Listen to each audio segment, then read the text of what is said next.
El Señor les bendiga grandemente.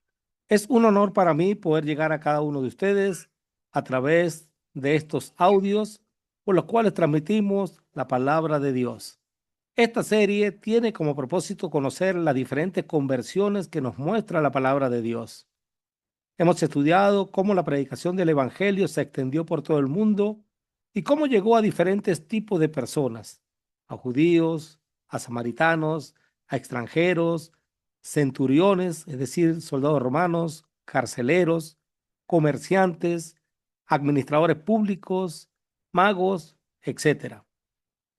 Hoy estudiaremos cómo Dios tocó el corazón de una persona religiosa, celosa y amadora de la ley judía, un perseguidor de cristianos cuyo objetivo principal era acabar con la iglesia del Señor.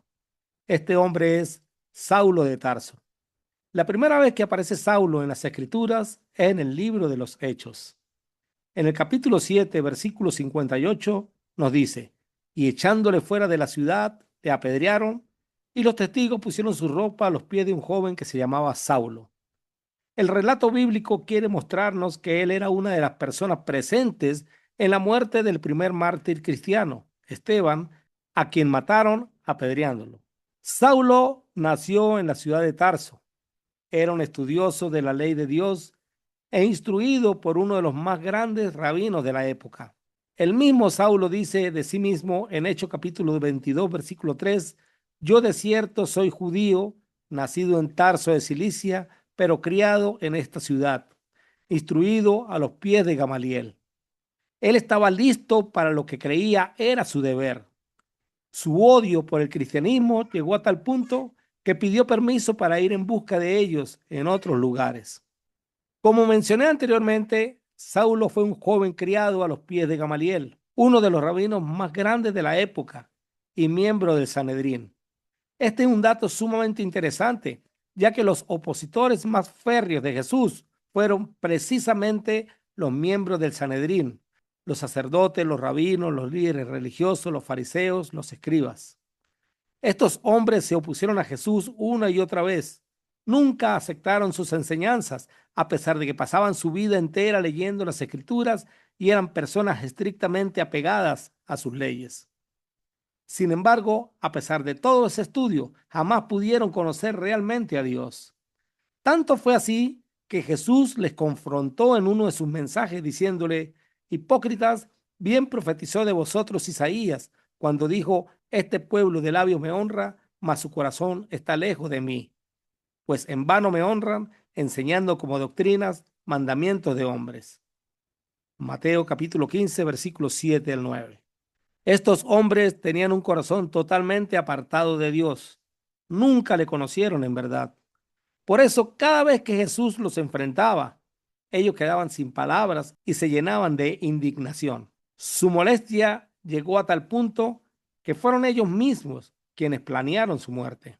El libro de Marcos, capítulo 14, versículo 1, nos dice claramente, 2 días después era la Pascua y la fiesta de los panes sin levadura, y buscaban los principales sacerdotes y los escribas cómo prenderle por engaño y matarle.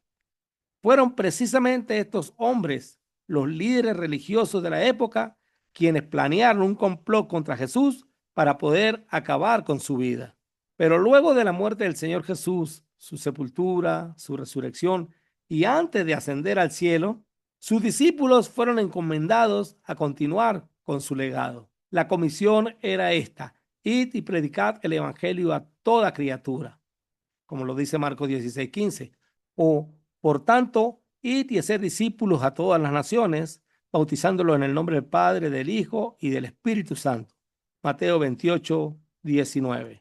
Los discípulos del Señor comenzaron a proclamar esta verdad en todo lugar y muchos empezaron a creer, pero así como creció el número de los discípulos, también aumentó la oposición contra la iglesia del Señor.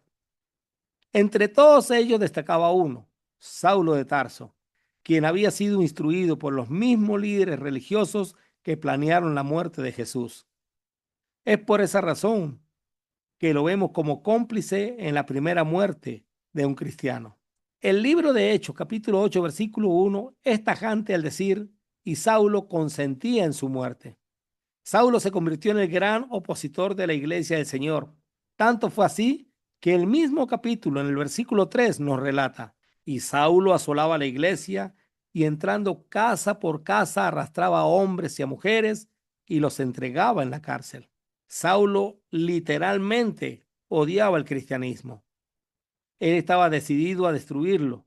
Por eso irrumpía en los hogares de los creyentes, los golpeaba y si era necesario llevarlos arrastrados hasta la prisión, él mismo lo hacía sin dudarlo. Saulo fue preparado en mente y corazón para hacer cualquier cosa por defender sus tradiciones judías. Su odio por el cristianismo llegó a tal punto que pidió un permiso formal para ir en busca de ellos, incluso en otros lugares fuera de Jerusalén. El libro de Hechos, capítulo 9, versículos 1 y 2, nos relata: Saulo, respirando aún amenazas y muerte contra los discípulos del Señor, vino al sumo sacerdote y le pidió cartas para las sinagogas de Damasco, a fin de que, si hallase algunos hombres o mujeres de este camino, los trajese presos a Jerusalén. Saulo iba en búsqueda de más cristianos. Su único deseo era borrar el nombre de Jesús de todo lugar.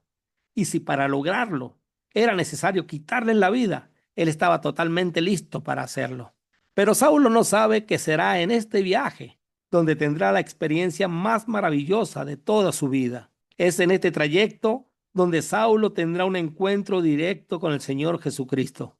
Un encuentro donde el propio Jesús va a tocar su corazón para que nunca más Saulo vuelva a tocar la vida de los cristianos. Además, será el momento en que Saulo renuncie definitivamente a su antigua vida para convertirse en el gran apóstol de Jesús, el apóstol Pablo, uno de los hombres más influyentes y fundamentales en la historia de la iglesia.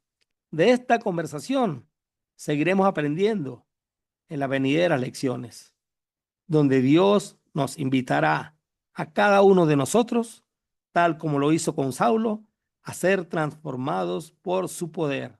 Les animamos a no perderse los siguientes video estudios para conocer cómo nuestro Dios puede salvarnos a todos. Si usted tiene alguna pregunta, puede hacerla aquí en la caja de los comentarios. Si usted desea contactarme personalmente, puede hacerlo al +58-412-126-1642.